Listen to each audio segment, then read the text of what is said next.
Hey now. Hey, Briterion Bollection, Season 2. episode 2. Yep, the first episode of the season with Aileen. I'm your host, Kevin. This is my And wife. Aileen, as mentioned by Kevin. Yeah, so we're sticking with our theme of summer films, right? Yes. Or at least we'll try to stick to it as best as possible, Right. depending on whichever. Kevin tends to mostly pick. I picked a few, but he tends to pick most of them. Yeah, well, I'd let you choose some. And so by summer theme, the theme with summer is, to me, movies that I think of summer. There's like a summer theme to the movie itself, or the movie reminds me of summer, reminds us of summer. So I did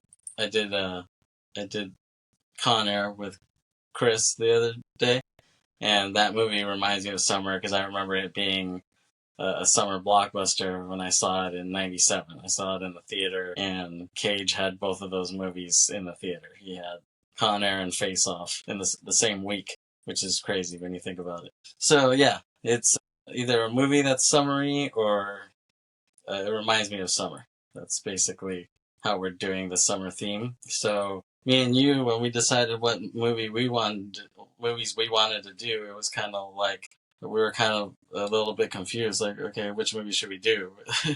But then we somehow settled upon. I threw this out there because we were thinking about summer, beach.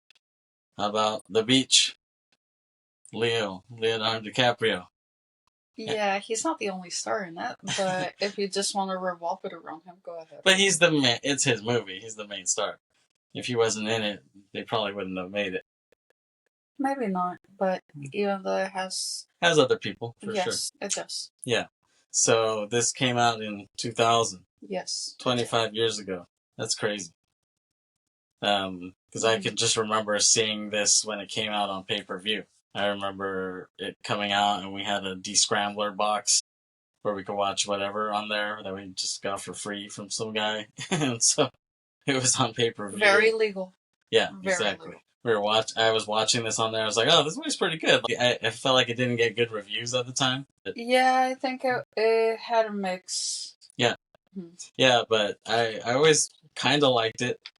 It was directed by Danny Boyle, who did Trainspotting and Shallow Grave, and just recently he's had success with his 28 Days Later franchise. He did 28 Years Later, which to me it would have been cooler if they waited till exactly 28 years. Because it's been like 21 years since the first film. Yeah, I feel that they did it a little too soon. Yeah, it would have been cooler if it was right on the dot, 28 years. But yeah, he's had some success with this film this past year. So it's good timing that we're talking about this film. And so Leo did this film after Titanic. Was this his next film, basically, after Titanic and Man in the Iron Mask? For the most part. I know that he was also in that Woody Allen movie. Right, yeah, you're right. Hollywood Ending, I think, is what it's called, right? Or Celebrity. It was Celebrity. Yeah. Yeah, a lot of random people were in that film. Yeah, I didn't get the whole concept with that. Right. I think Charlize Theron is in that too. Yeah. She's in one of his films. I think it was that one though. Now how random it is, I wouldn't be surprised. Yeah, and you were a big Leo fan, right? Back in the day? I was obsessed. I was like, honestly, I think I drove people crazy. But when I look back, I was like, why was I drawn to someone so overrated in a way? As far as when it comes to celebrity crushes, I guess you could say. But when I look back, I'm like, I feel like I could have picked someone more under the radar. Yes. Yeah. You can say that. Yeah, I guess you're right. Like, when I had crushes on actresses, they've been more under the radar. Like, I usually wouldn't go for the... I know. Well, I know the one that you put right above me is Monica Bellucci. What? I'm just kidding. No, but she's one of them, definitely. But she's not like the most popular actress in the world. No, she's not. No, that's why I feel like you made a good choice right now. Right. Well, I tend to like European actresses who aren't that big. That's kind of what I would gravitate towards. I feel that nowadays, even for me, it's kind of somewhere in the middle, but I don't tend to like anyone on this side of the pond. Yeah. That's interesting. What do you mean? No, it's just everything you're saying. So should we do two Wikipedia? I know why you say it that way, but I still don't get why you have to say it that way. What am I referencing then? Now you're referencing Hooverphonic. Right. Yes, because you're referencing one of their songs. Right. So. Yeah. Two Wiki, which is so Hooverphonic, if you don't know, it's a Belgian band who we both really love. They make great music, and they have from their first album, 1996, a new stereophonic sound spectacular. Mm-hmm. Their big song was called Two Wiki. So I thought it would be funny to whenever we do the Wikipedia summary of the film, we'll just call it Two Wikipedia.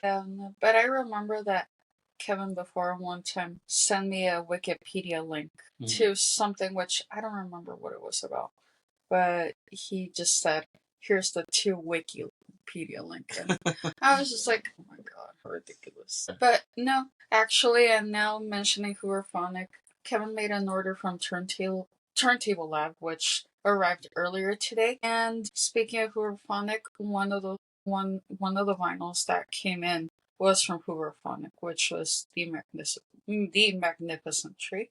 Pardon me, I'm really stuttering right now. I don't know why. Yeah. Even though I really don't intend to, I sound like one of those people who had a certain problem as a kid and just never overcame it. Right. Yeah, but the interesting thing is that the one that came in was the blue one, because maybe 1 or 2 Christmases ago, I tried getting Kevin the green one. The green vinyl. Yeah, the green vinyl, but it was not. Stupidly, just got the regular black one. But did you click on green vinyl, or you didn't? I guess I didn't realize what it was, and I should have just ordered it through Discogs instead of just ordered it from a more common store, which I'm not going to mention. Yeah, sorry. It's okay. So, yeah, you get on me for stuttering a lot, though. Yeah, I do, but I'm trying to be very conscious of the way I speak, but somehow something is getting in the way. I don't know if it's because I'm wearing this mask right now. If you are watching the video, which you should if you subscribe to VIP, Patreon, please do so. Yeah, that way we can keep doing these videos and these podcasts. Support us, please. Yeah. Anyways, so needless to say, you wouldn't listen to a podcast by Porky Pig, right? No, I'm trying not to sound like Porky Pig. That's the thing.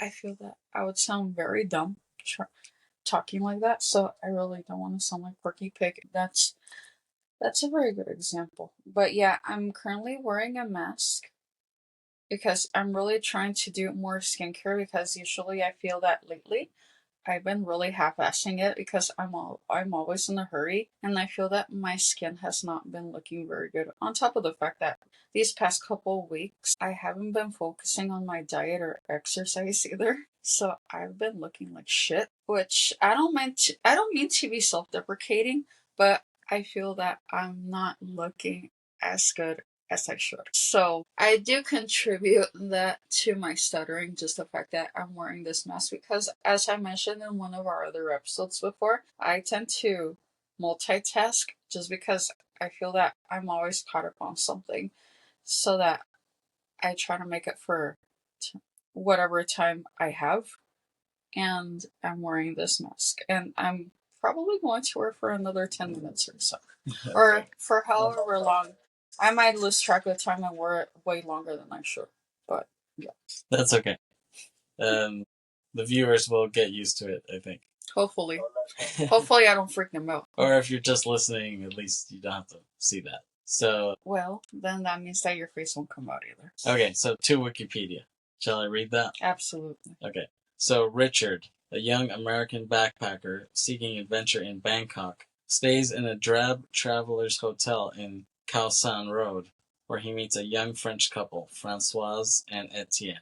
He also meets Daffy, who tells him of a pristine, uninhabited island in the Gulf of Thailand with a beautiful hidden beach. Daffy explains that he settled there in secret several years earlier, but difficulties arose and he left. The next day, Richard finds out that Daffy committed suicide and left him a map to the island. Richard persuades Françoise and Etienne to accompany him to the island, and the three travel to Koh Samui. Richard meets two American surfers, Zeph and Sammy, who have heard rumors of the island, and he gives them a copy of the map, which he would soon regret doing.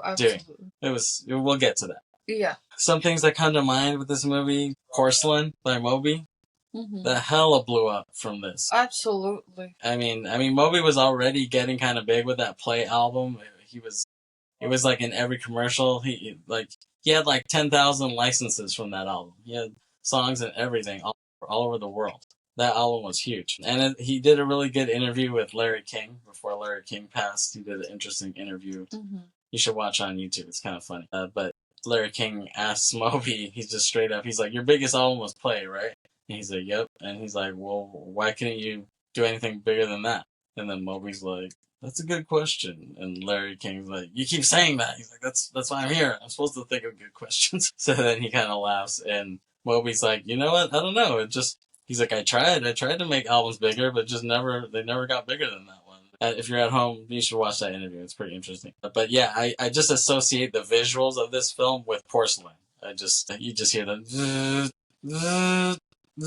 that sounded so weird. At least from my perspective, it was really weird. The so cringy, very cringy. We're all cringy, but when Kevin does that, it's especially cringy. Sorry. It's okay.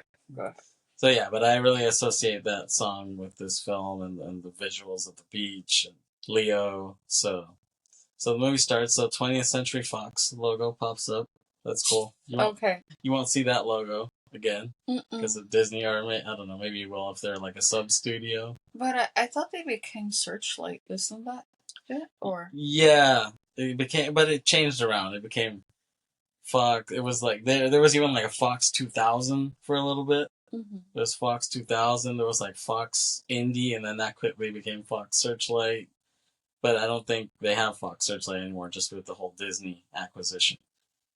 Yeah. So, and I love the cinematography and editing in this movie. I think it's off the chain. So, cinematography by Dariush Kanji. He's a great cinematographer. Mm-hmm. He's done many things. Absolutely. And before you continue, just make sure that you stick to the characters' names, not the actors' names. Okay, I'll try to do that.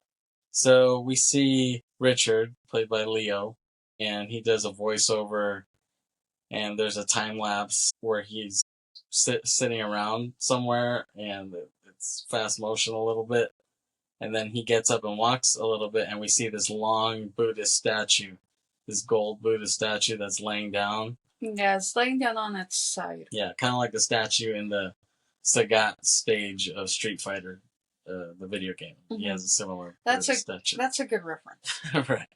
So it kind of looks like that, and so we can assume he's in Asia, and you're like, maybe Thailand, and then yes, we do find out that he's in Thailand, and some guy tells him he's on vacation, so he tells him, oh, there's some place where you can drink snake blood somewhere. He's like, snake blood? So he goes, and he's with all these random Thai guys, and he drinks it, and he's like, whoa, he likes it, and it's like he just wants to have something cool to tell.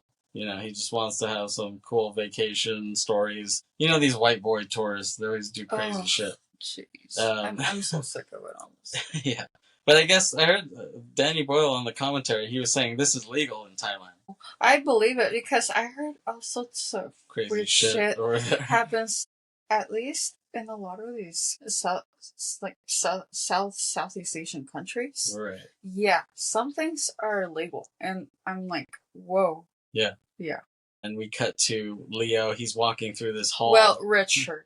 Remember. Yeah, Richard. Richard is walking through this hall, and we see The Simpsons playing on this big screen there. It's like a projector. Yeah. And I guess because it was a Fox movie, they got to use that, the Simpsons footage. Yeah, makes sense.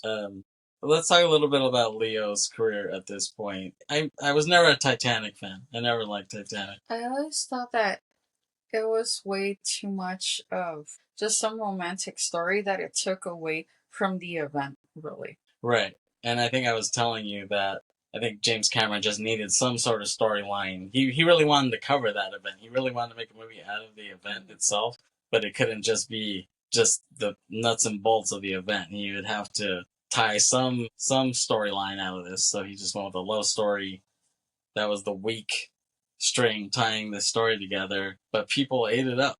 It was the biggest movie of all time for a long time. At the time, it was. Right, and it was number one for weeks, months at the time. I remember it. I was a kid at the time, but I was like, damn it, I'm tired of this fucking movie. I'm tired of seeing this shit. So I was never a big Titanic fan. To me, Titanic is kind of like Forrest Gump.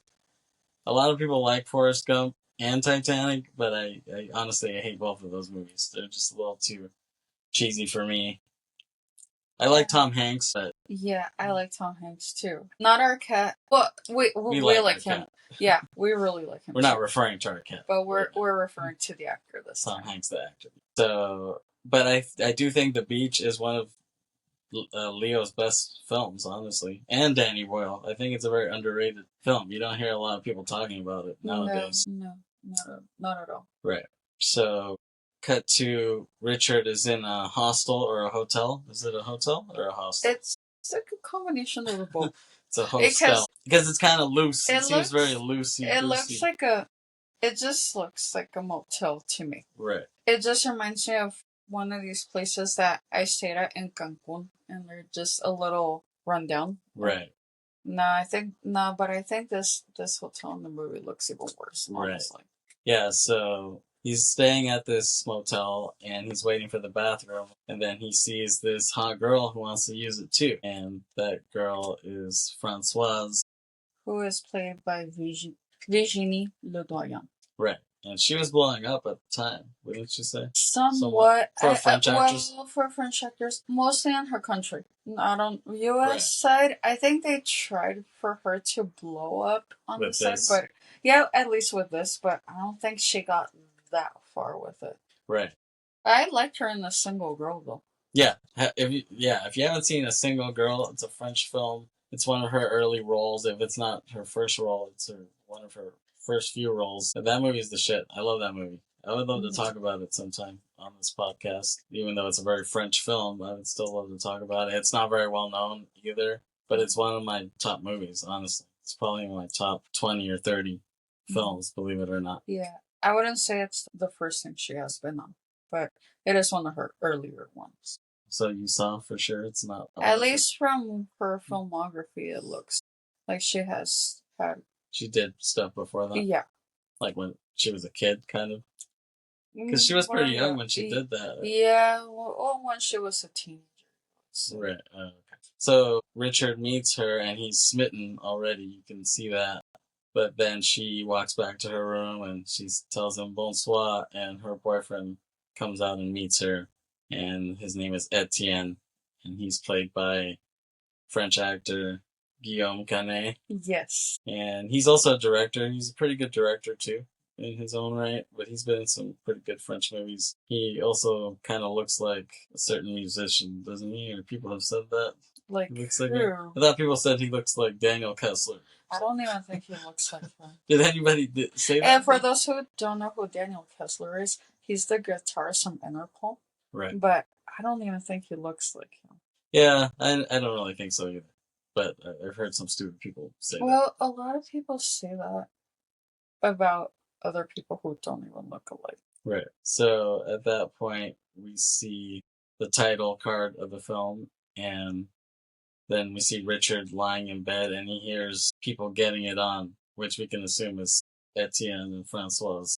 That's just the assumption, because which other couple was staying down the hall from him? Right, which is right next to him, pretty much. And then we see this crazy guy in the hallway. He's screaming. Well, we don't see him yet, but we hear him screaming and just being all around obnoxious. Right, he's screaming. And he sounds like he's missing a few screws. Let's just put it that way. And he just seems like some crazy British dude, and people are telling him to shut his ass up. The French couple's pissed off, and I can see this guy as like a soccer hooligan at an Oasis show or something like that. He just looks crazy, And so that actor is Robert Carlyle, who plays the crazy dude, who is Daffy, is his name in the film. And Robert Carlyle, he's been in a lot of films. He was in Trainspotting, which is Danny Boyle's previous film, and he was in the Full Monty film. So he's had a really good career, honestly. And Richard is sitting in his room, and Daffy just opens this screen window. Yeah, he just rips it up. Yeah. he rips open the screen, and it's pretty high too, so he had to like climb up there. And he's like, "What are you doing?" And Richard's like, "Just sitting here." And Daffy tells him about this beach, and he tells him it's like a paradise. It's like a Garden of Eden. But to the viewer, you're just like, this guy's talking out of his ass. He doesn't, like, nothing he's saying is important. And same thing to Richard, because Richard is just like, okay, can you leave now? That's basically what he tells him. And then he says, no offense and all, but you're fucked in the head, right? That's what he tells him. Yeah, well, didn't he say it more as in there when they were told you're fucked in the head? Yeah, he says something like that. And cut to, we see a lady cleaning the wall of the motel in the hallway, and the light bulb is sparking while she's using the broom on the wall. Yeah, because some electrical wires are being exposed from that. And she's cleaning it, so the water is coming in contact with that. And Richard tries to explain to her, watch out, you're going to get electrocuted. But she seems to not understand what he's trying to tell her. Right. And this is him coming back from somewhere. He went sightseeing. Yeah. He came back and he sees her cleaning, and it looks like she could get electrocuted. So he's trying to warn her. He's like, electrocution. He's trying to say something, but she doesn't get it. She doesn't get it until he goes in the motion that what you would assume what an electrocution would look like. Right. So he looks pretty funny, shaking, and just doing the sound. Yeah, he looks like someone who got shocked by Blanca from Street Fighter. This is our second Street Fighter reference. On this episode? Yeah. Oh my god. Let's see if we can get the hat trick. Oh my gosh. This is taking it way up to another level. So, but then the lady, I feel like the lady doesn't give a shit. She was just like, she's like, it's fine, nothing's gonna happen to me, whatever. She's like, yeah. And then she tells him, like, letter. And he's like, he looks at his door and he sees there's a letter on the doorknob. So then he goes inside and he opens it and he sees it's a map. And he puts two and two together and he assumes that Daffy, the crazy dude, gave him this map. He left him this map to that island that he's talking about. And Richard, he's still not sure if it's true, but he's kind of like, oh, why not? Why don't I try to check it out and go on an adventure? And so he opens the door and he sees there's blood all over the bed and walls, and he's scanning the room, and this blood looks hella fake. It looks like dried up Kool-Aid. It looks horrible. It looks really bad. To me, it just looked like... Right. It just looked like snow cone syrup. Yeah, corn syrup. High fructose corn syrup. So... Okay. Not what I was talking about, but whatever. Okay, so Richard looks around, like, where's this blood coming from? And then he turns the corner, looks on the other side of the bed, and he sees the crazy guy dead on the floor. And we can assume he used a knife to slit his wrist, I assume, because you see the knife next to him, and the way the blood is splattered usually would have come from his wrist, I would assume. So we cut to the police talk to Richard, and they're pissed off because Daffy used a false passport. They said that his passport said, name Daffy Duck, country of origin, Neverland, or something like that. How was he able to falsify his passport? That's what I'm saying. That could never happen nowadays. No, of course not. Back then, I guess you could get away with it. Well, it was right before 9/11 too, so it was. I would say it's a little more believable. Yeah, but nowadays that could never happen. That's total bullshit right there. So we cut to Richard is in his room and he's kind of practicing to chat up Francoise. He's kind of like, hey babe, wanna go with me to this island? He's kind of saying that he looks like an idiot, basically. And so he's like, alright, I'm just gonna go over there. So he goes and he knocks on the door, and then Etienne opens the door quickly. And he's like, oh, like, he's like, Richard is shocked to see him. And he kind of stumbles when he's asking. He's like, oh, do you guys wanna, like, that's basically what he says. Like, he's like, oh, there's like an island that maybe we can go to, and supposedly it's cool. And they're like, okay, we'll go. And so they quickly agree. And Etienne, on the voiceover, Richard is like, oh, thank God we invited Etienne, because he organized the whole thing. Like, he looked up maps and everything. He figured out how to get there, all the logistics of it. That's why it's good to have people like that when you're traveling. It's good to have someone who's a good logistics person, especially if you want to do things that are off the beaten path. You know what I mean? Yeah, to a certain degree, I would say. Right. Well, he was going somewhere really weird and crazy, so I think it was good that he had him around. And the music is really cool here. I like the music in this montage and the original music. I'm not sure if this is original music here or if it's a song because it's instrumental. But the original music was done by Angelo Badalamenti. He was a big composer and he worked with David Lynch a lot. He did a lot of David Lynch's work from Blue Velvet onward. So he passed away too, like a few years ago. But he was a really great composer. And cut to Richard, he sees Francoise come back from the water and he's kind of checking her out. And then Etienne barges into his fantasy and like he's looking at her in the distance and then Etienne just comes up next to him like, hey, and he tells him, we can't be taken to the island by ship. So he's like, how are we gonna get there? She says, we swim. He's like, yeah, we swim. And he's like, what? So he's kind of freaking out at that and cut to, he's trying to get back to his room. I guess he had a room separate from them. And so and I guess it's not in the same location either because they're nowhere to be seen. So he's trying to get back into his room, but it's raining hard as hell and he doesn't have his key. He lost his key or something like that. So then these white neighbors next to him see that and they're like, hey, you lost your key? He's like, yeah. And they're like, you want a beer? And so we cut to, and they're these jackass American Pie type of guys.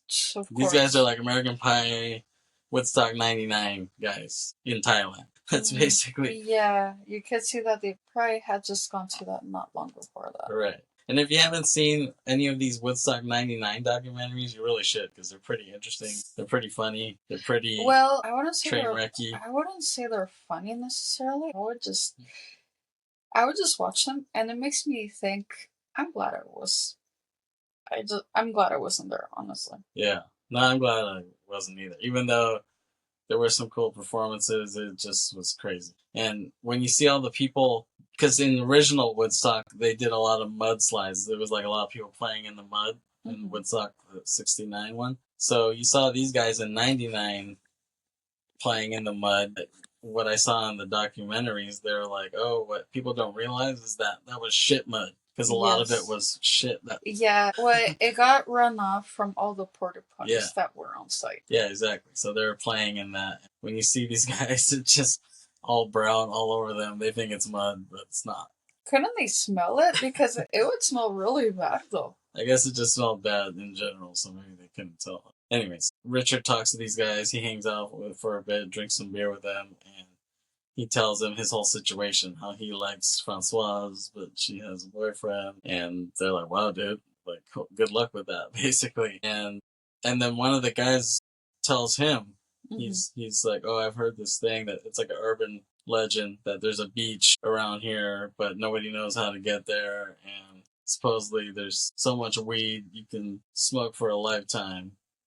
And Richard knows this, so he kind of plays along like, look, I've never heard of that, basically. And so they tell him all about it, and he's like, all right, gentlemen, I'll see you later, because this lady comes and opens his door. Actually, those guys were actually pretty good actors, believe it or not. I'd never seen them in anything else, but it's kind of funny that he would use them for this, and I never seen them in any other movies. What if they weren't real actors, and that's just how they act in real life? I'm just wondering. I mean, it's possible, but I don't know. They seemed like actors to me. I don't know, unless he just found them off the streets of Thailand, which I guess is possible. Yeah, so the next morning, he's about to leave with Francoise and Etienne, but then he decides to leave a copy of the map. He draws out a version of the map, and he leaves it at their doorstep. And in the voiceover, he admits, okay, this wasn't one of my best ideas, but travelers should spread the word, quote unquote, about things. That's what he says. We'll see about that. Right. So, yeah, he leaves the map and then goes with the couple. And cut to Richard wakes up and sees Francoise. Yeah, she's taking pictures of the sky. It's nighttime, and she has this really cool ass camera, and she's taking pictures of stars and the moon. And then Richard walks up to her and he says, oh, you know what? He says, there's an infinite world out there, and there could be another planet out there where there's another you taking a picture of you.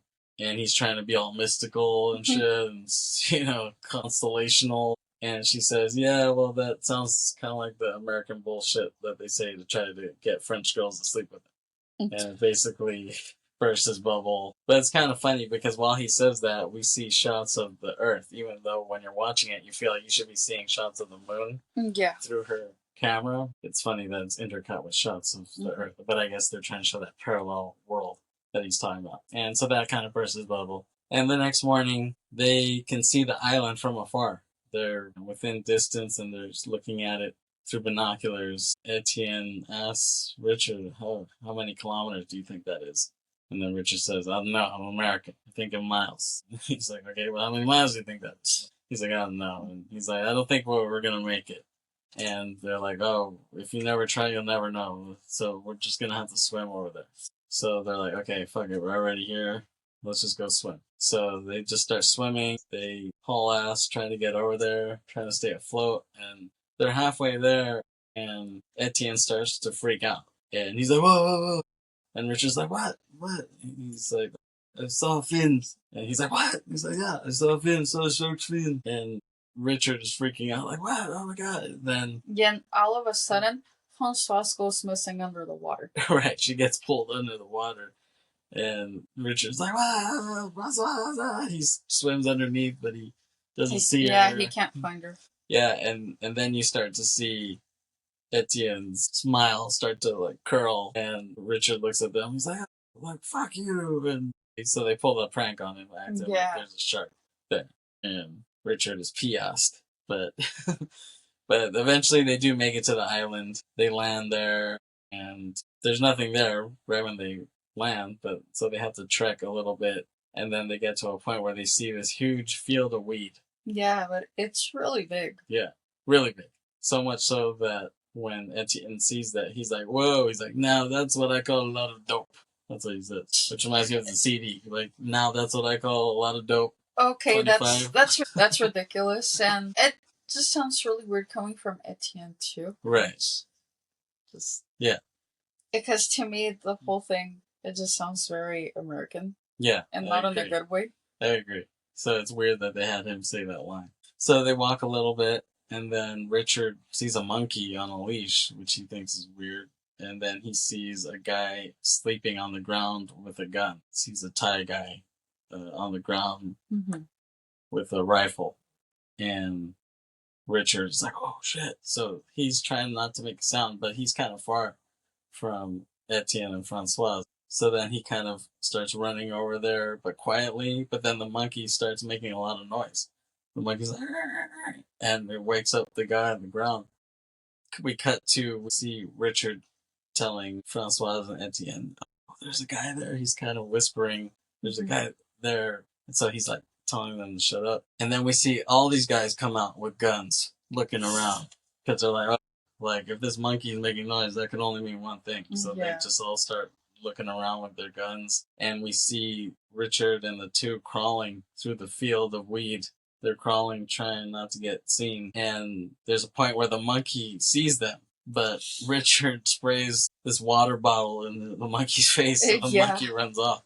So they got lucky, and they keep going, and they end up ditching those guys somehow, and they get to a waterfall, and they say shit. And Françoise is like, we jump, and Richard's like, what? Jump! And Etienne and Richard get into kind of a pushing match with each other, like, yeah, we have to jump, we have to jump. But neither of them wants to jump, so they're calling each other out on it. Right. Yeah. Yeah, and then Françoise is just like, fuck you guys, and she just jumps into the water. So they're both in shock that she actually did jump down the waterfall. Yeah, and they're just like, what? So then they're like, all right, and so they just both jump in, and it's pretty cool. I love movies when people jump into waterfalls, because they do it in this, they do it in Predator.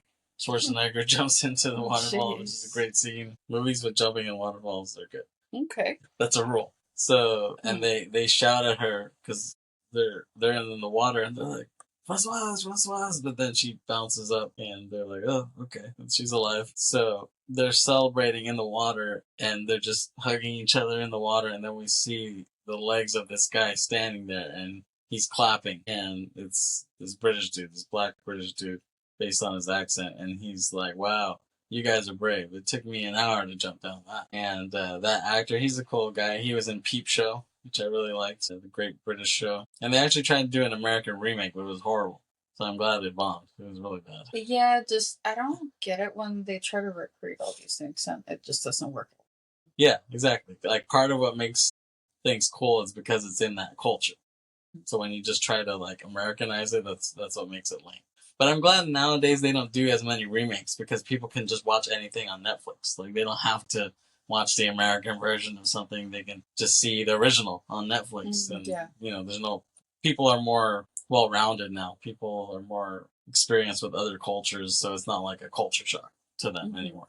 Which I'm glad actually. So that guy takes them to his village that they have, and they walk in and they see all these other Western people there. Everybody looks at them like, where the hell these guys come from? They're all staring them down as they walk in. And we cut to Richard shows them the map that he has. And Sal, who's played by Tilda Swinton, she's the leader of this community at this point. Yeah. So she looks at the map and he tells them where he got it. And he got it from this guy, Daffy. And he says, oh, he's dead. And they're all shocked by that. They're like, what? Daffy's dead? And Sal mentions that he was a founder of that community. And Richard's like, oh, wow, I didn't realize that. So they decide to let those three stay there. They're like, okay, you made it here. You guys seem like okay people. We'll let you stay. But we're going to burn this map because we want to keep our privacy. And she even tells him, like, no one else has a copy of the map, right? And he says no. No. He lies because he gave it to those dudes, right? Yep.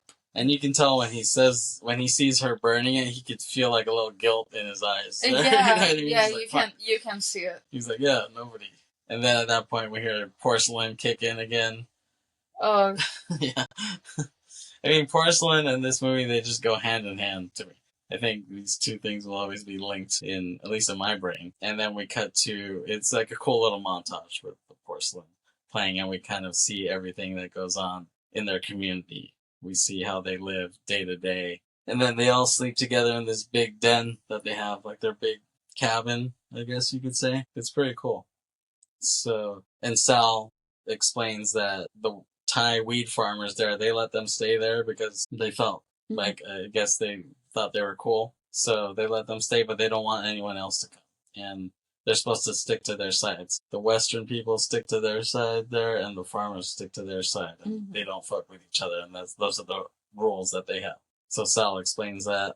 And then we see Keaty. So Keaty is the black British dude. And he says he only cares about Christianity and cricket. Those are like the two pillars of humanity, he says. And then we see that there's these three Swedish guys standing there. And they're like the main fishermen of the community. And they almost look like a Wes Anderson movie just standing there. Like in the shot. Looks like an outtake from Life Aquatic or something. I feel that they don't look polished like a lot of these characters in Wes Anderson movies tend to. Yeah, no, you're right. But just like the framing of them just standing there reminds you kind of Wes Anderson mise en scène to it. And we see them catching fish with spears. They stab the fish in the water. Yeah, because that's their main source of nourishment. Yeah.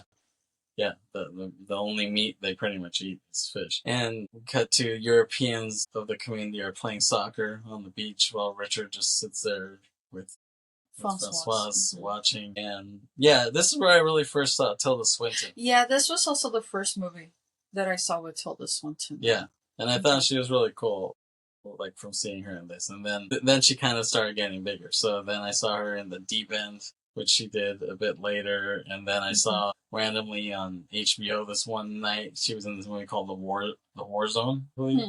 And it was directed by Tim Roth. And it's a pretty dark movie. It's pretty tough. It's like sexual abuse in the family. Oh, wow. And that is a pretty strong. But it's a good movie if you can find it. The War Zone. Okay. And we have the DVD somewhere, actually. And I wouldn't be surprised. And it has a young Colin Farrell in it. So that, I mean, I remember seeing Tilda Swinton in that too.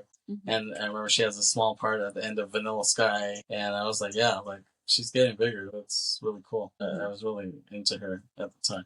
Then Richard says the only person that he didn't like was Bugs, who's Sal's boyfriend. And he's the handyman of the community. And he's like German or something. They never really say what he is. But he kind of reminds me of this German guy we used to know. Yeah, very interesting guy. Yeah, to say the least. Yeah. Things didn't turn out that great with him ultimately, but in his good moments. He was funny. Yeah, he was a funny chap at one point. Chap? That's an interesting word. Funny German chap. So, yeah, this guy kind of reminds me of that guy.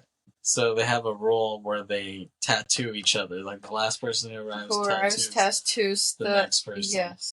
So we see this ritual. But this was more of it. The second to last person to arrive has to tattoo the last person that has arrived at the island. Or at least within the community. Yeah, that's what I meant. So we see Kitty tattoo Etienne, and Etienne tattoos Francois. Francois tattoos Richard. Yeah, and Richard's like, he's all freaking out, but it's kind of funny. And then throughout the whole film, Richard does a voiceover, basically. And to me, I like movies with voiceovers. A lot of people don't. They say, well, it's funny because a lot of directors say, don't do movies with voiceovers because we want to see the visuals. We don't want to hear the story play out. But the directors who say that are directors who use voiceover. What if that adds to the backstory? Yeah. You just never know.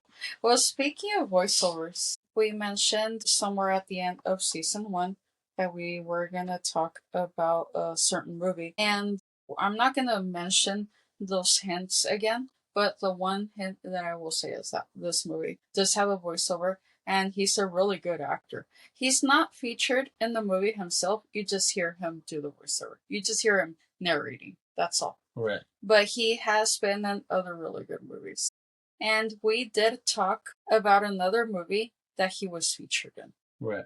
I don't want to give it away too much because I feel that it will spoil the surprise if you do eventually figure out. So just wait for it. I think the Briterion super fans could figure it out. But yeah, we'll see who is the super fan. So message us if you think you know what it is. Right. Yeah. So yeah, but like Martin Scorsese, I've heard him say before, try not to do voiceovers because it ruins the movie, ruins the story. But then he uses all these voiceovers in his fucking movies, so it's like that's hypocritical. It reminds me of Harold and Kumar too, because he's like, hey, like when Kumar runs into George W. Bush in the movie. And Kumar's like, hey, like you smoke weed? And he's like, yep. And he's like, well, why are you cracking down on all these other dudes smoking weed if you do it? And he's like, well, let me tell you something.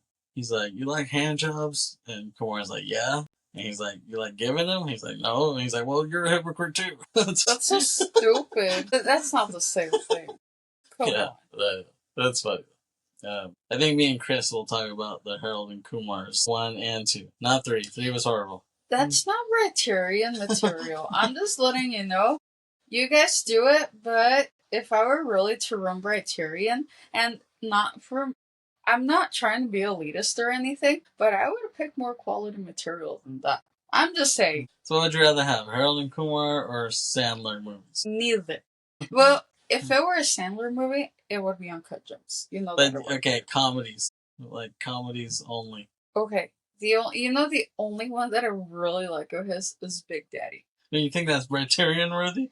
Almost. Almost. To me, if that's Briterion, Harold and Kumar too. No, because you can see that there is more quality to the humor in Big Daddy, and even the way that it was done. But Harold and Kumar has a lot of stupid stuff to it. And it's really way too crude. Okay, well, we'll see. It's still on the fence.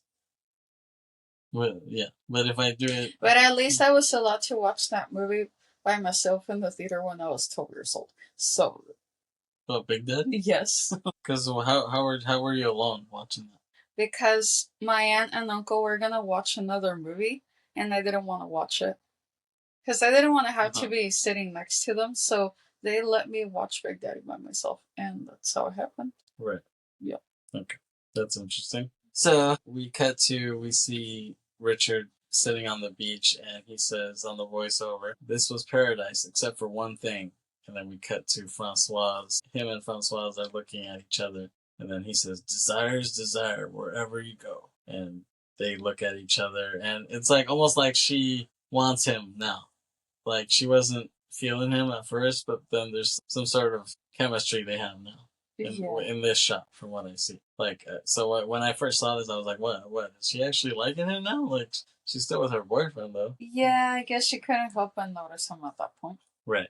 And so, since they're the 3 new guests to the island, they make those paper lanterns. Yeah. Yeah, the paper lanterns that you let go in the air. Yeah, so they let those go, and yeah, and each one has their name on it. Yeah, and you can tell in the close up of it, you can tell it's like CGI. Yeah, no, it's Yeah. obviously CGI. Yeah, but I guess I just wanted to show something symbolic. Right. Yeah. Well, I mean, when I think of the cinematography in this, it felt very modern to me at the time. When I saw this, I was like, dude, like this is so modern. This movie, like similar to I guess Fight Club, which came out the year before. The Fight Club, when I saw that, seemed very modern to me. But this one upped it to me because the cinematography was clearer.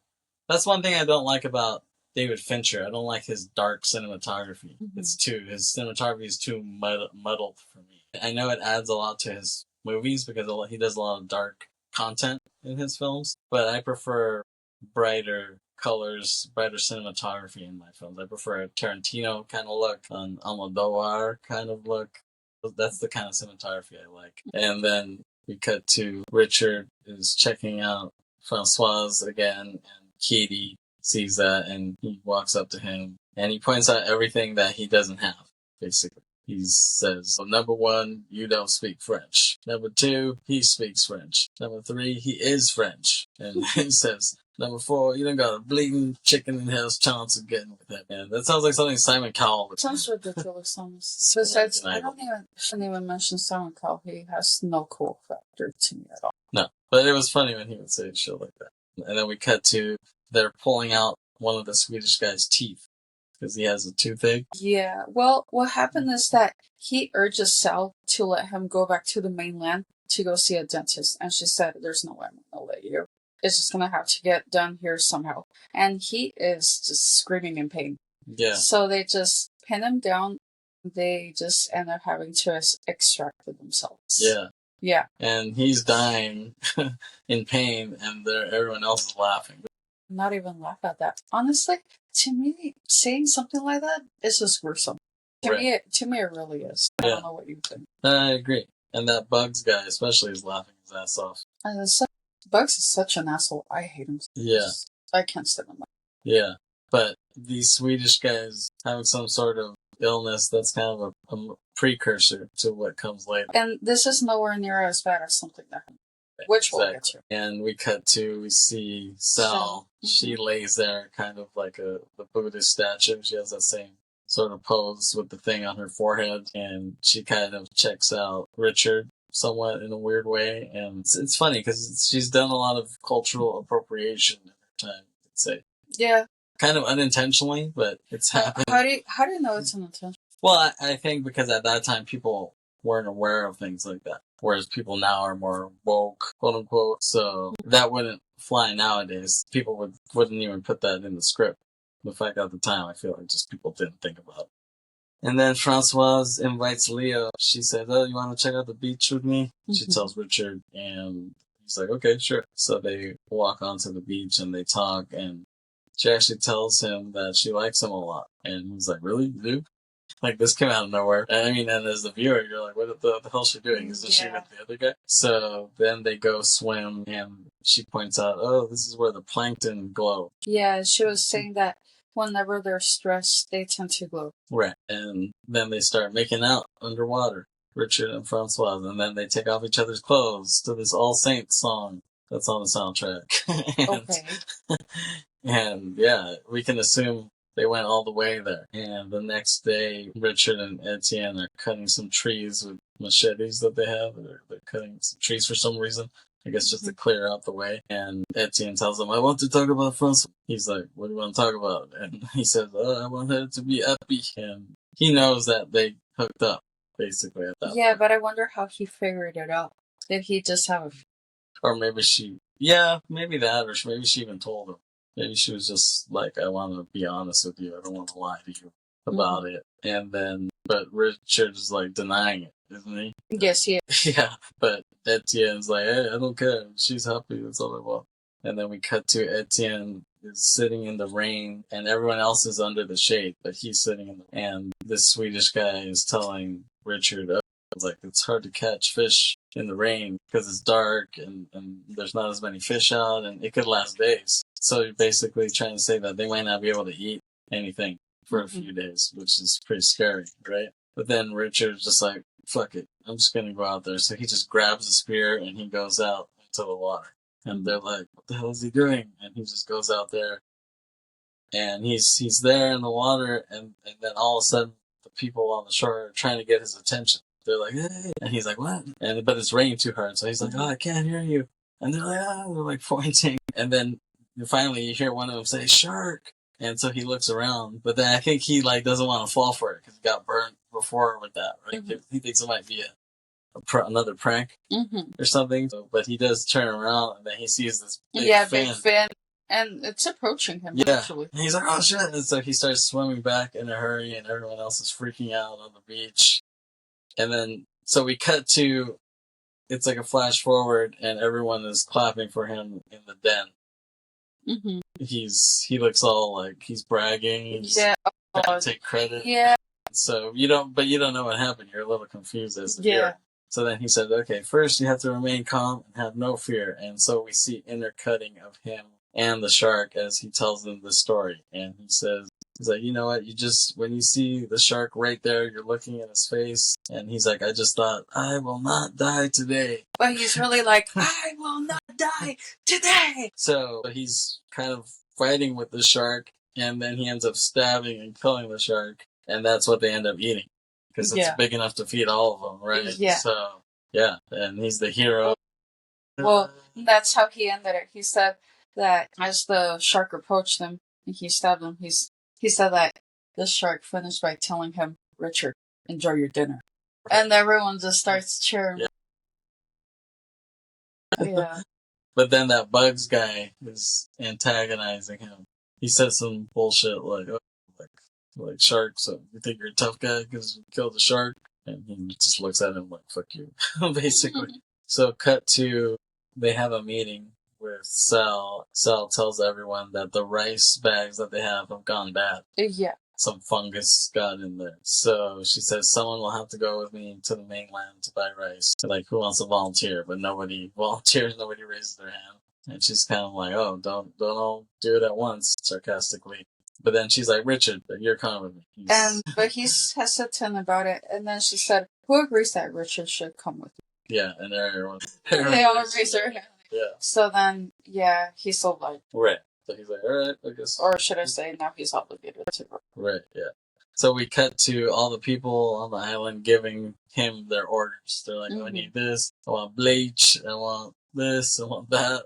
And it's almost like when you're going to TJ or somewhere in Mexico. And then you have them request by something give for me this, give me that. Cream, so it's just a montage of everyone on the island requesting him stuff, and he's writing down the list. Right, and he's like, okay, like he's trying to write everything.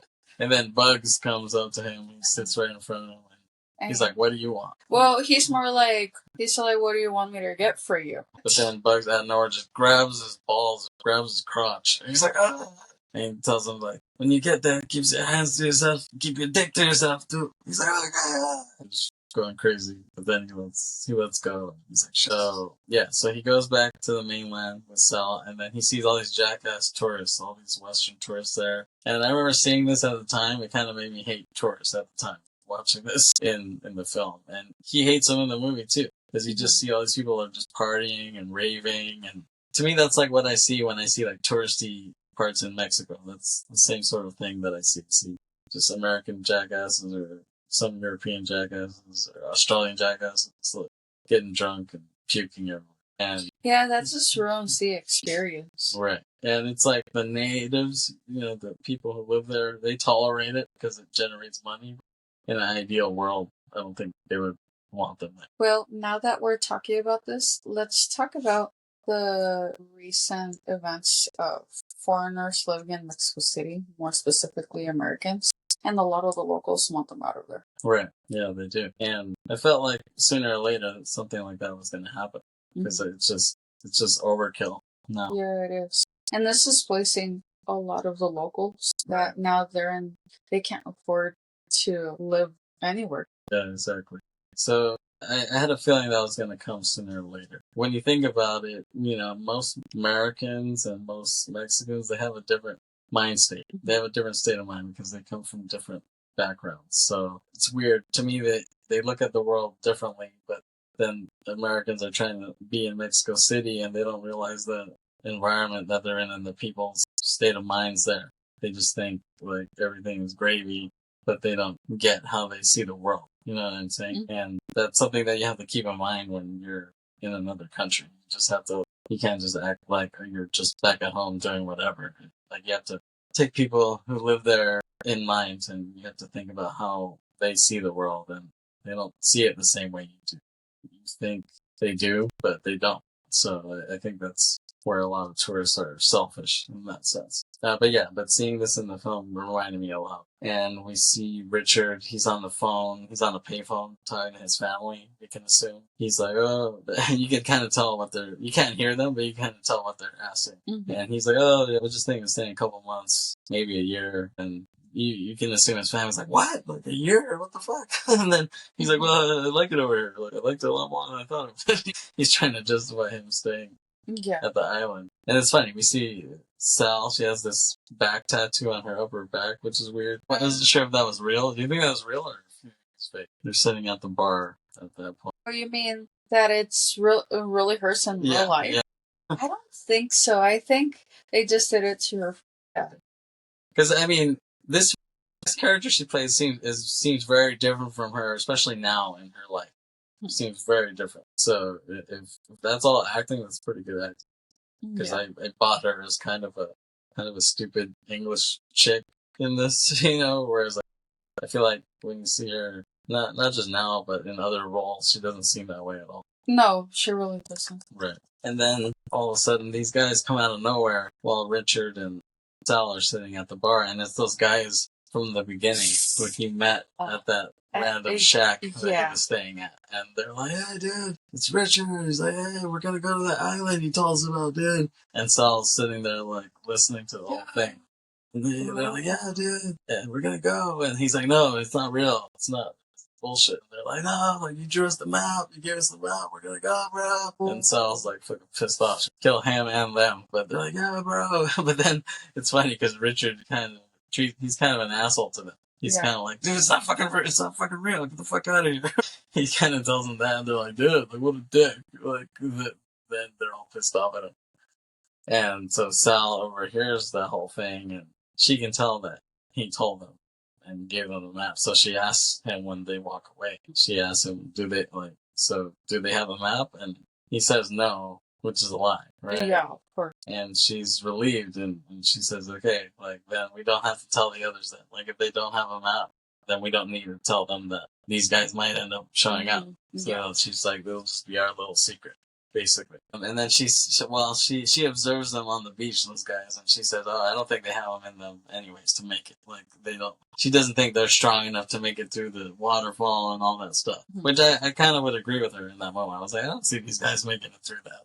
You know what I mean? I feel like they wouldn't have to worry, but I guess you never know. But what's funny is, like, she tells them, like, go upstairs and warm the bed.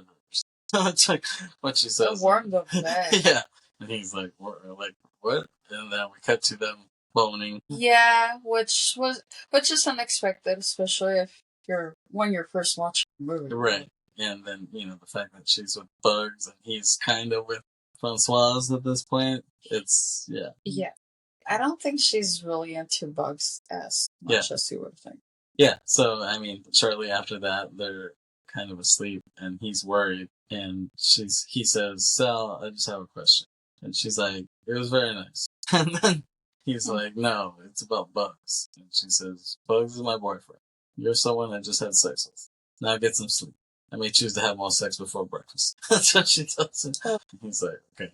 He doesn't know what to say. But, like, I feel like she's more androgynous now than she was then. I agree. Which was the movie that we saw first?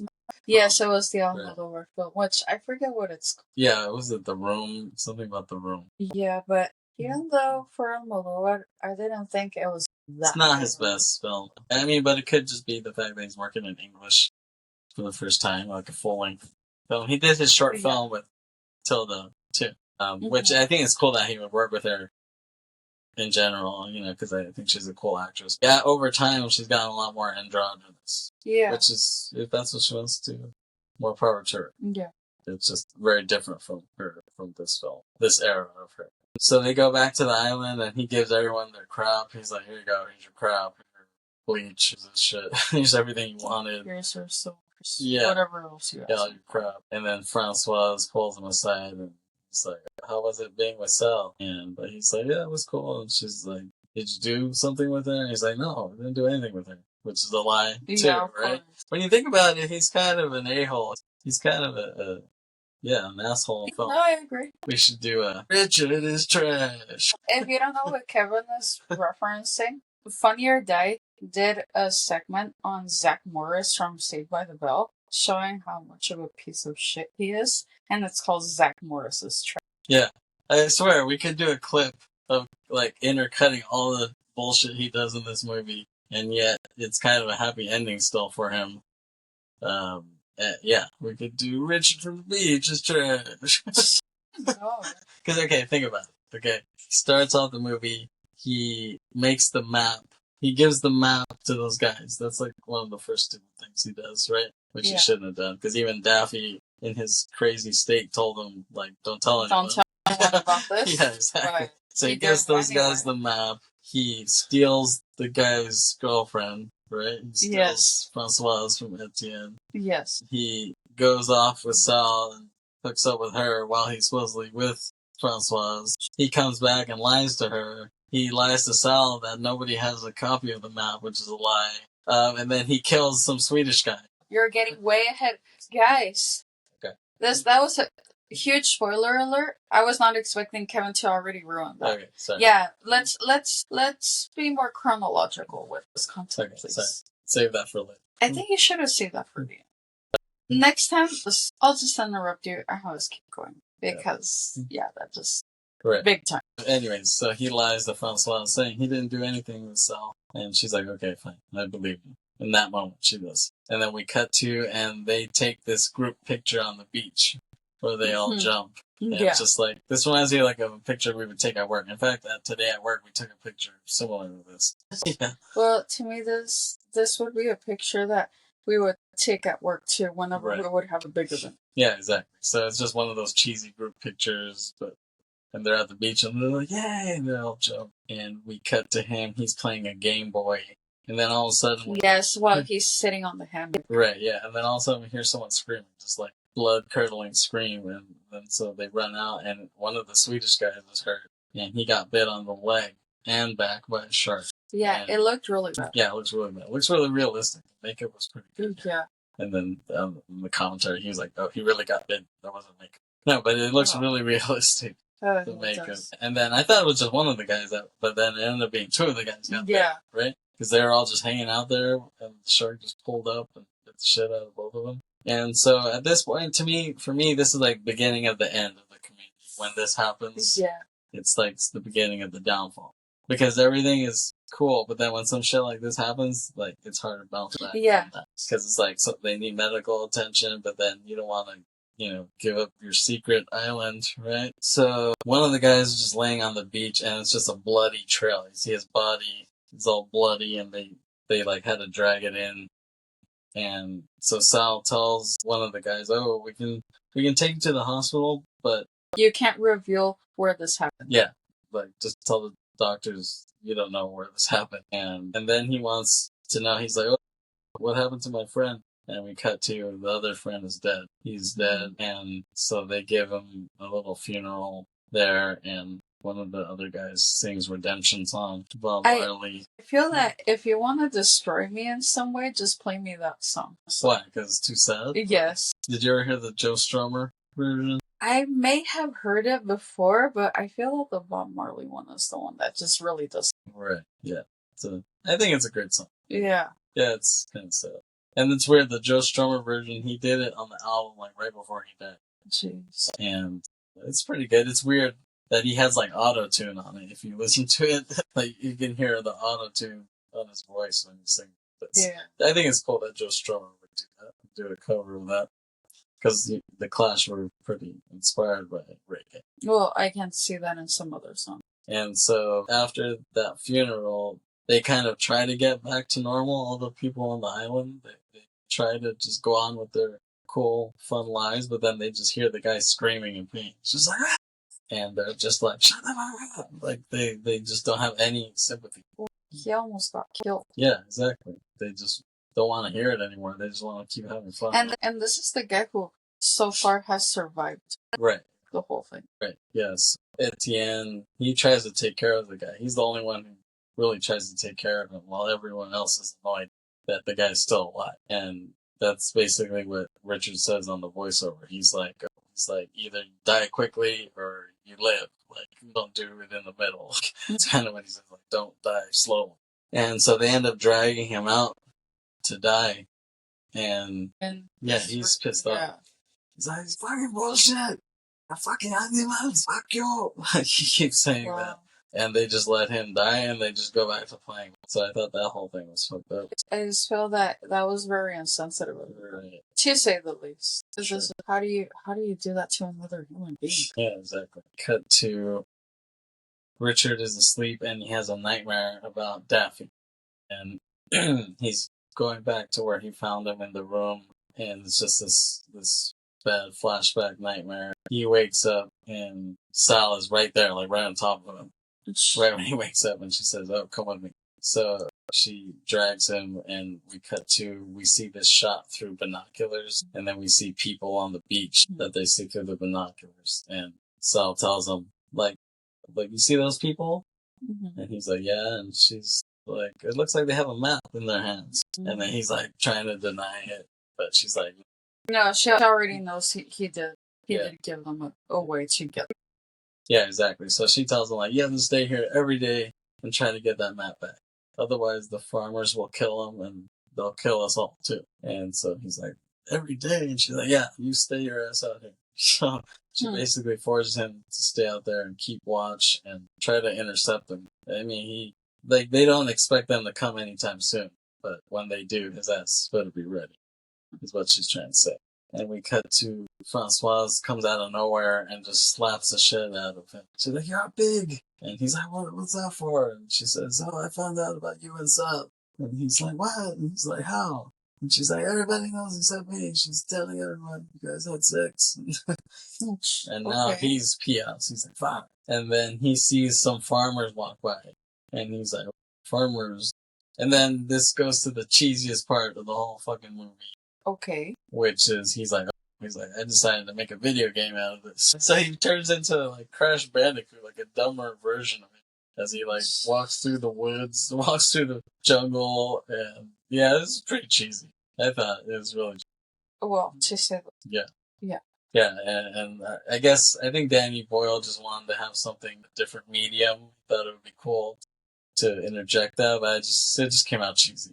Me. Yeah, even at the time I thought it was ridiculous. Yeah. I thought that at the time, and watching it now, I still think it's ridiculous. Richard on the voiceover says, the longer I stay away from the community, the less I miss them. And so he gets used to it. He gets used to being away from them and just eating random crap that he can find. I guess he does find, I guess he finds some fish, that he catches some fish. I assume that's what he ends up eating, but just for himself. And yeah, and so he sees the farmers and he likes to like keep an eye on them. He likes to kind of stalk them a bit, and he'll throw rocks to make them think someone is there, and they'll go like freak out and start trying to shoot someone even though they can't find him. And this is where he thinks like he's the shit. He's like I was the only one with the overview on how it all fit together. Like no one else could see what he saw.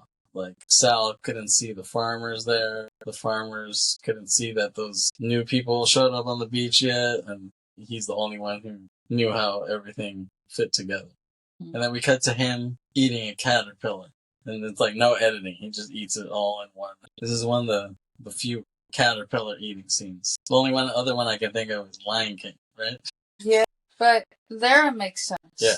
Here, no, I don't think I wanted to see Leonardo DiCaprio eat a caterpillar. Yeah. I guess it had to happen sometime. And this whole part, I feel like this scene gets a little Apocalypse Now-ish. And at this point, Danny Boyle kind of tries to throw in every Vietnam movie into the movie. What I got for him. So this part is kind of Apocalypse Now-ish. I'll point it out as we keep going. Because he has this vision of Daffy back in that room, and they're shooting people down, or like this, like kind of like Full Metal Jacket too. There's a scene where Matthew Modine is on a helicopter with this guy shooting all these, just shooting randomly Vietnamese people in the helicopter, and he's like, get some. He's just shooting, and that's kind of what they're doing in this scene. And then Keaty finds him, and you're kind of like, what? That came out of nowhere. And Keaty's like, what the fuck are you doing? And he tells them, like, oh, like, they're all talking about you. All the other roommates, they're all sitting around. I thought it was real, but it's really a hallucination. He's just thinking he sees them. And he's like, yeah, like, Keaty just has this interesting conversation, because he's like, Daffy was a fucking nutter, man. He's like, you need to get your shit together. That's what he tells him, but then you realize, oh shit, that was just a dream. And then he starts building traps, like Schwarzenegger did in Predator. He starts building these, like that same thing where he has like daggers on the ground. There's like a ditch, and he puts daggers there. Like Schwarzenegger did the same shit in Predator. So that's another reference that gets thrown in. And then he has another hallucination where he's talking to Daffy, and then we see him go into the farmer's den, and they're all asleep. But he's like, I think he's so bored, he has nothing else to do, that he just wants to do anything to have some excitement. So he walks into the farmer's den, and they're all asleep. And it's okay, keep going. He grabs a gun while they're all sleeping, and it's kind of like, okay, should I shoot these guys? He points the gun at one of them, but then he just lays the gun next to him and kneels and looks over him, and he takes one of the guy's bandana and puts it on. And then now this is a Deer Hunter reference, the movie The Deer Hunter with Robert De Niro. That's another Vietnam film. So I mean, yeah, I feel like he's just throwing every Vietnam movie at this point into this movie, which is just kind of funny. Okay, and then you see those guys on the beach. They land, the guys he was supposed to spy on in the binoculars, and he sees them, and he's like, oh shit. And then the farmers come out of nowhere and start pointing guns at those people. And they're like, whoa.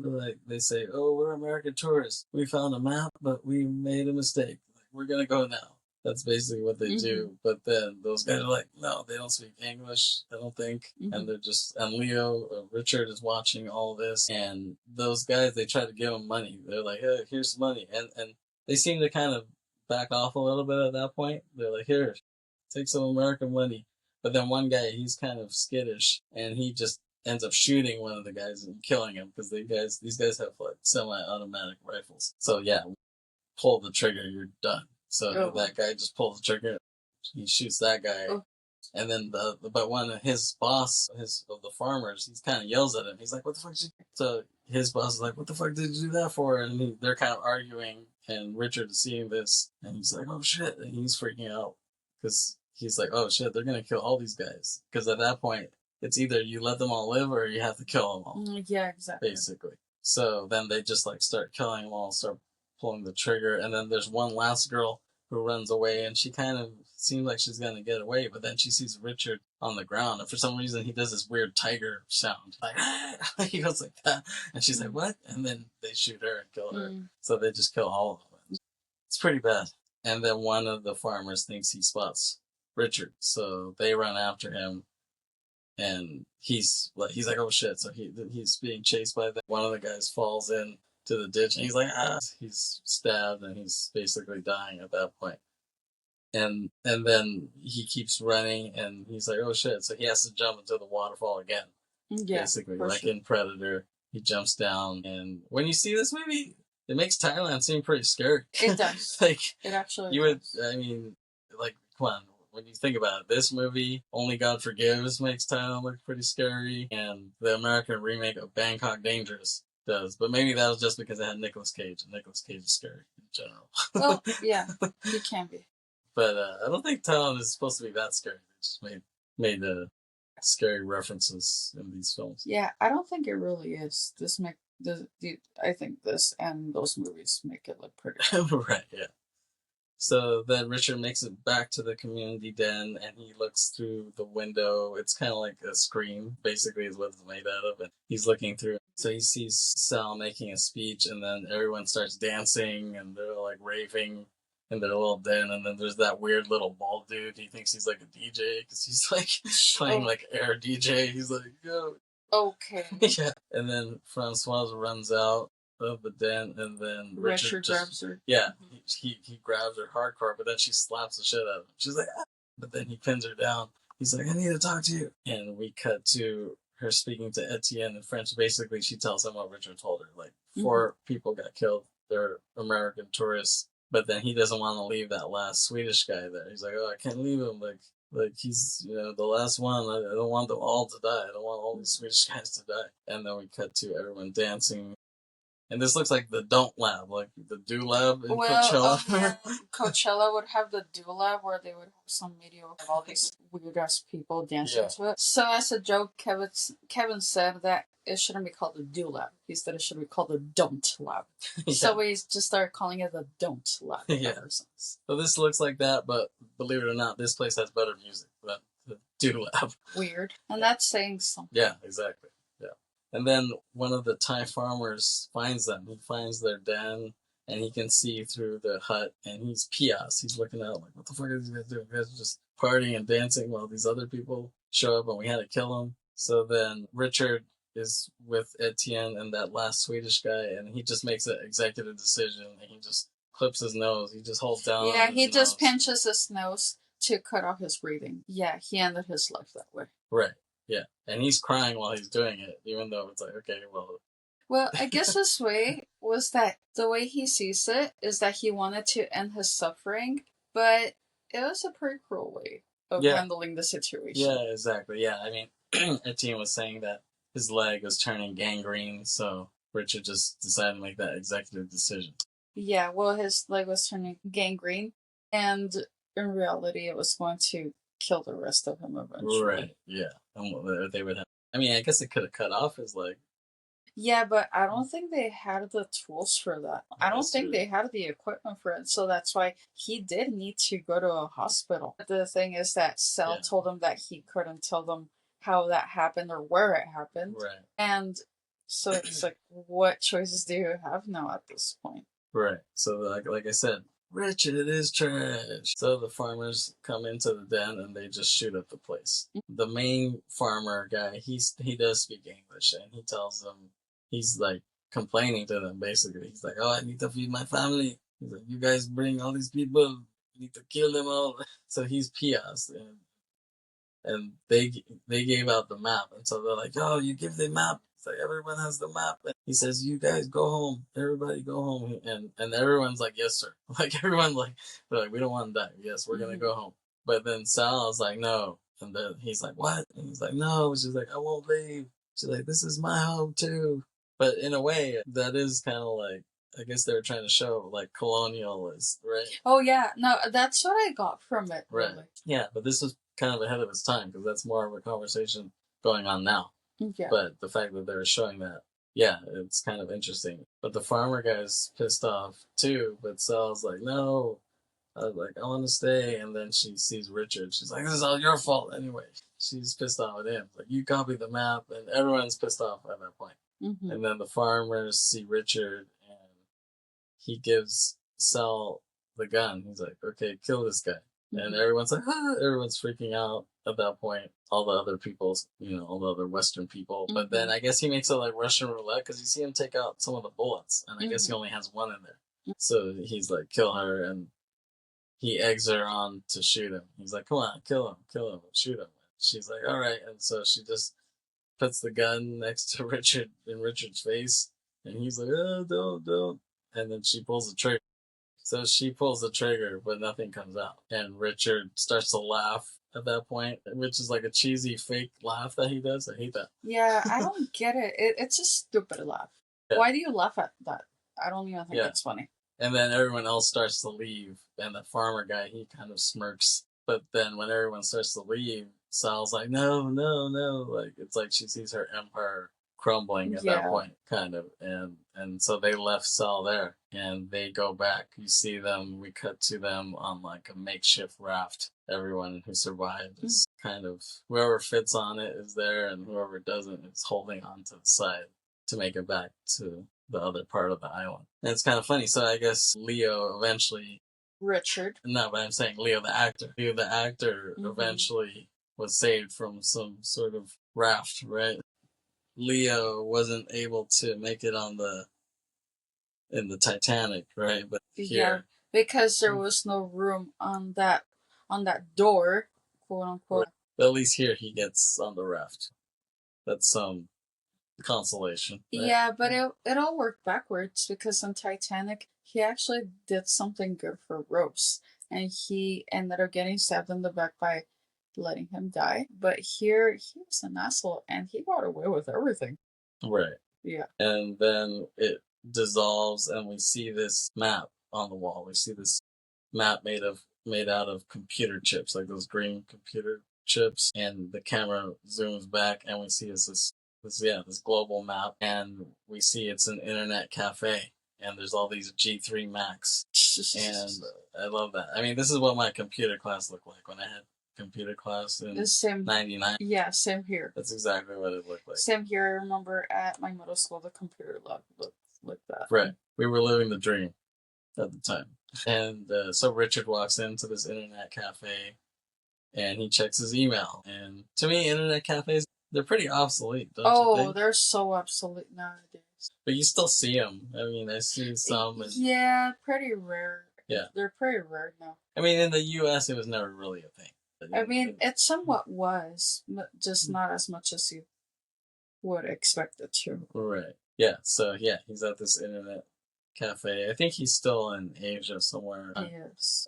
So he checks his email, and just how basic the internet was at the time. You could just see how flat everything looked, the designs of everything. It's just kind of funny. And you can see that he got an email from his family, and it's like, where the hell are you? That's what it said on it. And then he sees another email, so he clicks on it, and it's like from Francoise is what he sees. And then we can see it's that group picture of them jumping that they took earlier, and it takes a while for it to load, so there's like some suspense to it, and you're like, oh, okay. And he sees that, and he's all happy, and it says from a parallel universe from Francoise, and it fades to black there, and that's pretty much the beach. The credits are cool with the beach shots, and this song. The song is really cool by Uncle, featuring Richard Ashcroft from The Verve. It's a really good song. Yeah. And yeah, just watching this back, it really took me. It was like kind of being in a time machine. I got to go back 25 years to my teen years and see this, and it was pretty cool. Yeah. I think this movie's really underrated, honestly. Like, people don't talk about it. It's one of Leo's best. It's one of my favorite from Leo's. Yeah, I feel that this movie is pretty forgotten.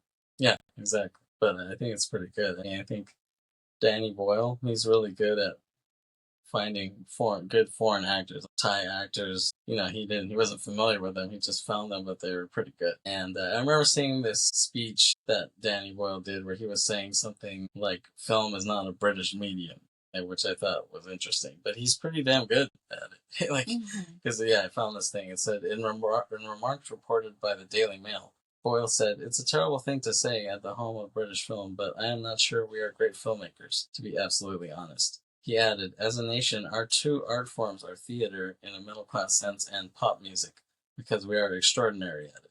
Which I agree with him. I think he's right. You know what I mean? The Beatles and everything that came after that, the British are really good at music.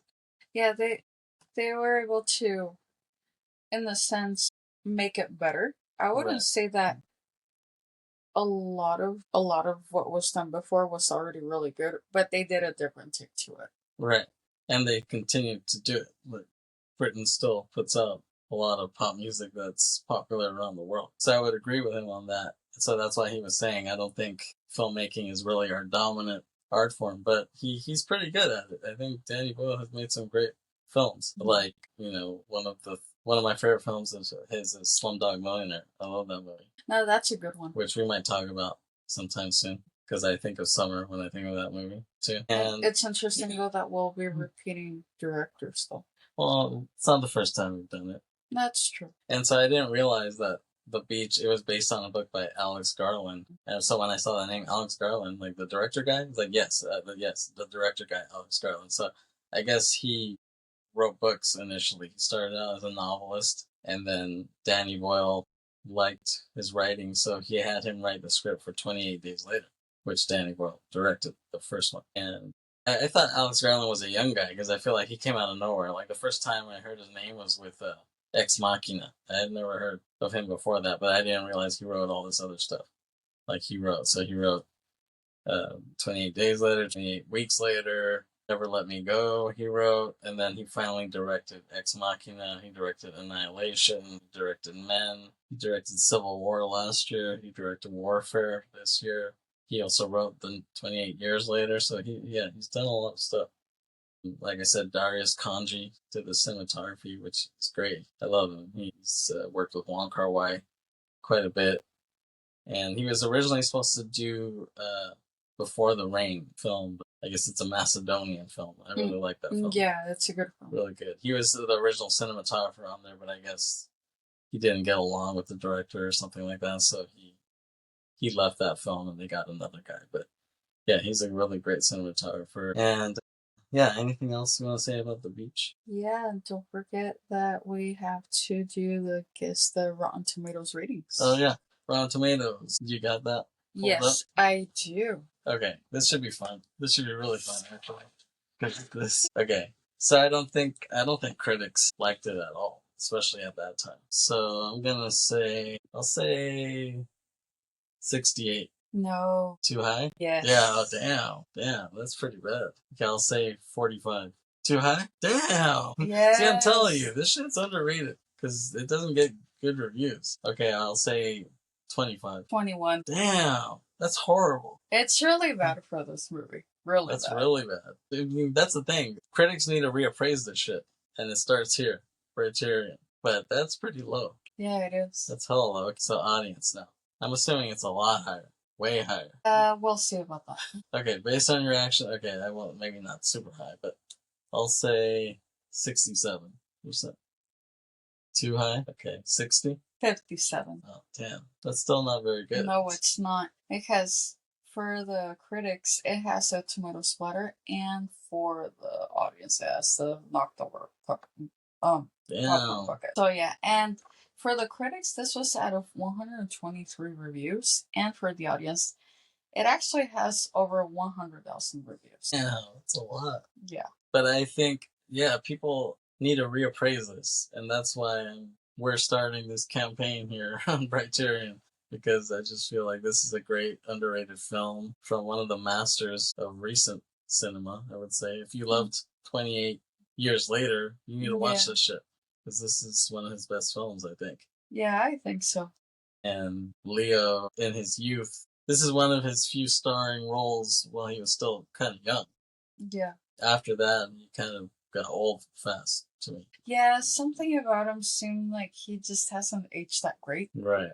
And he has a new interesting film coming up, directed by Paul Thomas Anderson. Just seems kind of strange. I do want to see it, but we'll see how it is. Because he plays like this white trash dude. That's not the first time he tried to do that, though. Well, okay, yeah. Bearded white trash. I think he was bearded on that other one, too. Okay. But yeah, I think The Beach deserves reappraisal. We're starting that campaign. I think, and I'm predicting it will come back. I think people will find it eventually and be like, oh, did you ever see this obscure Leonardo DiCaprio movie? And they're like, oh shit, it's pretty good. It's better than I thought. How come nobody talks about this movie? I think that's what's going to happen eventually. People will catch up to this film and realize that it's a great slice of millennium cinema, I would say. Yeah, for sure. Yeah. And like I said, I loved watching it. It's an intense movie and great soundtrack. I mean, Danny Boyle makes pretty good soundtracks. To me, he should be thrown in that conversation with those other great soundtrack guys like Tarantino, Wes Anderson, what's his name? Cameron Crowe. He's in that same mix, I think. He's doesn't get enough credit for that. Because, I mean, Trainspotting, that was a kick-ass soundtrack, too. Everybody knows that. But a lot of people, I guess, they don't see him. They don't think of him when they think of the music to it for whatever reason. But, yeah, he's great. And, yeah, I loved it. It was just stepping back into a time machine 25 years ago when I saw this again. Any other words on The Beach? I do want to say is that if you're ever informed about some secret place, I would say don't. Keep it to yourself. Well, I wouldn't say just keep it to yourself, but don't even try to get there. I wouldn't even risk it. Just don't go for it because that could just ruin everything for you. Right. Mm-mm. Yeah. Because looking back, do you think Richard really enjoyed his time in the island? I think he did. I think because when you see, it's funny because you see all this kind of tragedy happen, especially at the end. But then he's happy when he sees that picture of them all jumping. You know what I Yeah, mean? but I don't know if I would ultimately be really happy after those two guys got attacked by a shark. Right. Yeah. And they all died basically. Right. Yeah, one way or another. Right. Yeah. So yeah, that was tragic. But I mean, that's how you know that Richard is trash. Okay. All right. Well, that's about it for this episode of Briterion Bollection Movie Podcast. Thanks for listening. Thanks for watching. Thanks, Aileen, for being here. Yeah, and I always have to do some sort of control over here because if Kevin were to run this by himself, who knows what the turnout would be. Well, thanks. Yes. Thanks for your limits of control. Whatever I can do too. Okay. We'll see you next time. All right, see ya. Peace out. All right, see ya.